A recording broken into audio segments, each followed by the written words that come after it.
চট্টগ্রাম মহানগরীর মনসুরাবাদ পাসপোর্ট অফিসের ঠিক বিপরীতে ছোট একটি রাস্তা চলে গেছে। সেই রাস্তা ধরে কিছুদূর যাওয়ার পরেই মনে হবে আমরা সেই মধ্যযুগীয় কোনো রাজার এলাকায় চলে আসছি। এটার মূল কারণ হচ্ছে একজন মহৎ ব্যক্তি, যিনি নিজের ব্যবসার সমস্ত সম্পত্তি অর্থ দিয়ে খান সাহেব আব্দুল হাকিম, তিনি 1838 সালে এই ওয়াকফ এস্টেট সৃষ্টি করেন। এরপরে একে একে বিভিন্ন স্থাপনা গড়ে তোলেন। প্রথমত এই ওয়াকফ এস্টেটের যে ব্যবস্থাপনা অফিসটি আছে, সেটা অতি নান্দনিক এবং সুন্দর। সেই ব্রিটিশ আমলে সামনের যে বারান্দা এবং বৈঠকখানা, সেখানে নান্দনিক কারুকাজের বিভিন্ন ধরনের টাইলস লাগানো হয়েছে এবং সামনে খোলা মাঠ আছে, দেখলেই মন ভরে যায়। এবং এই ওয়াকফ এস্টেট থাকার কারণে আশেপাশে কোনো ধরনের বড় স্থাপনা হয় নাই এবং এই ওয়াকফ এস্টেটের সামনে যে রাস্তাটা, সেটার একটু সামনে গেলে একটা রাস্তা পশ্চিম দিকে হালিশহরের দিকে চলে গেছে, আর একটি রাস্তা চলে গেছে খান বাহাদুর আব্দুল হাকিম মিয়া উচ্চ বিদ্যালয় এবং আব্দুল হাকিম মিয়া যে মসজিদ আছে সেই মসজিদের দিকে। সেখানে গেলে মনে হবে আমরা আজকে থেকে 100 বছর অথবা 150 বছর পুরানো কোনো একটা এলাকায় চলে আসছি। মসজিদটি হচ্ছে ব্রিটিশ আমলে নির্মিত হলেও অনেকটা মোগল আদলের নান্দনিক একটা মসজিদ। সেই মসজিদে একাধিক গম্বুজ এবং মিনার রয়েছে। শৈল্পিকতা সৃষ্টির জন্য চারিপাশে চলার ব্যবস্থা আছে এবং অনেকগুলি জানালা রাখা হয়েছে এবং এই মসজিদের দোতলার ব্যালকনিতে আলাদা করে নামাজ আদায়ের ব্যবস্থা আছে। খান সাহেব আব্দুল হাকিম মিয়া জামে মসজিদ।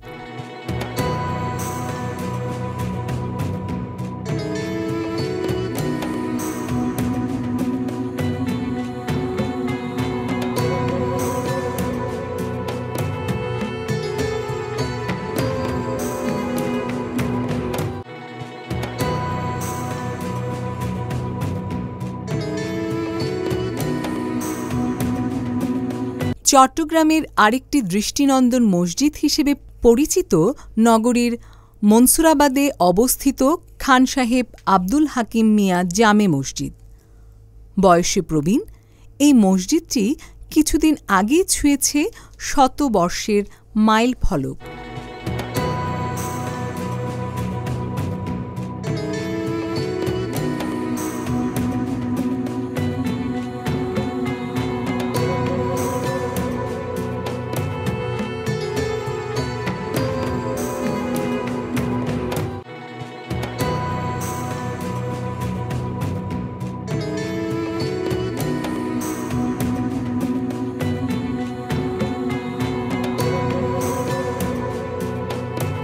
এলাকাবাসীর সাথে কথা বলে জানা গেল, বর্তমানে এই মসজিদটির বয়স 139 বছর। গত 2 বছর আগে মসজিদটির সংস্কার করে নতুন করে রং করা হয়েছে। মসজিদটির চারপাশে রয়েছে বেশ কিছু পুরনো কবর।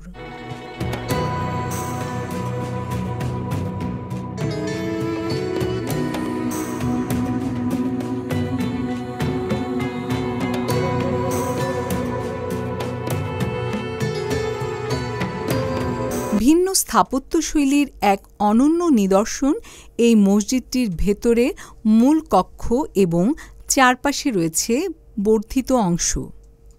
দেওয়ানহাটের মনসুরাবাদ পাসপোর্ট অফিস ফেলে সামান্য একটু সামনে গিয়ে হাতের বাম পাশ দিয়ে যে গলিটি গেছে, তা ধরে সোজা 5 থেকে 7 মিনিট এগিয়ে গেলেই দেখা মিলবে এই অনিন্দ সুন্দর মসজিদটি। এছাড়াও এই মসজিদের পূর্ব পাশে একটা নান্দনিক পুকুর রয়েছে। এই পুকুরটা বর্তমান প্রজন্ম চারিদিকে ঘিরে বেড়া দিয়ে সেটাকে সংরক্ষণ করে রেখেছে। পুকুর পাড়েই হচ্ছে খান বাহাদুর আব্দুল হাকিম মিয়া এবং তার উত্তর পুরুষদের এবং পরবর্তী প্রজন্মের কবরগুলি।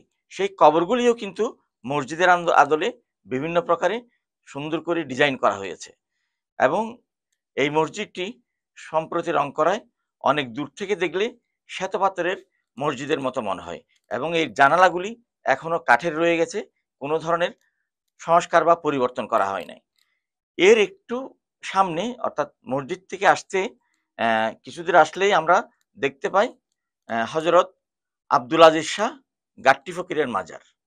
এই মাজারটা ছোট একটা ঘর করে রাখা হয়েছে এবং চারিদিকে কাচের জানালা আছে।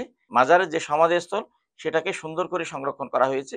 সেখানে তার ভক্তরা, মুরিদরা বিভিন্ন সময় আসে এবং জিয়ারত করে। এরপরে মসজিদের পশ্চিম পাশে যে খোলা উদ্যানটা রাখা হয়েছে সেটা আরো সুন্দর এবং সেখানে বিভিন্ন প্রকার গাছ থাকাতে, ফুলের গাছ থাকাতে, বাগান থাকাতে একটা স্বর্গীয় উদ্যানের মতো মনে হয়। মনে হচ্ছে আমরা কোনো একটা বেহেশতের আঙিনায় চলে এসেছি। মসজিদের ঠিক দক্ষিণ পাশে আধুনিক এতিমখানা এবং মাদ্রাসা করার জন্য তার বর্তমান প্রজন্মের লোকজন ৩ তলা একটি ভবন করছে আধুনিক প্রযুক্তি ব্যবহার করে। সেটার কাজও প্রায় শেষ পর্যায়ে। এই মসজিদের যে অবকাঠামো এবং যে স্থাপত্য রীতি আজকে থেকে প্রায় ১০০ বছর আগে খান বাহাদুর আব্দুল হাকিম মিয়া যেভাবে করে গিয়েছিলেন সেই আদলেই রয়ে গেছে। চারিদিকে খোলামেলা জায়গা, বড় পুকুর, পাশে হাই স্কুল, আর একটু সামনে গেলে আব্দুল হাকিম মিয়া ওয়াকফ এস্টেট, একটা নান্দনিক জগৎ। আমি আশা করব এই চট্টগ্রামের নান্দনিক ঐতিহ্যটা পর্যটকদের কাছে সমাদৃত হবে। আমাদের ইতিহাস ঐতিহ্যের যারা গবেষক আছে তারা এটা নিয়ে আরো কাজ করবেন।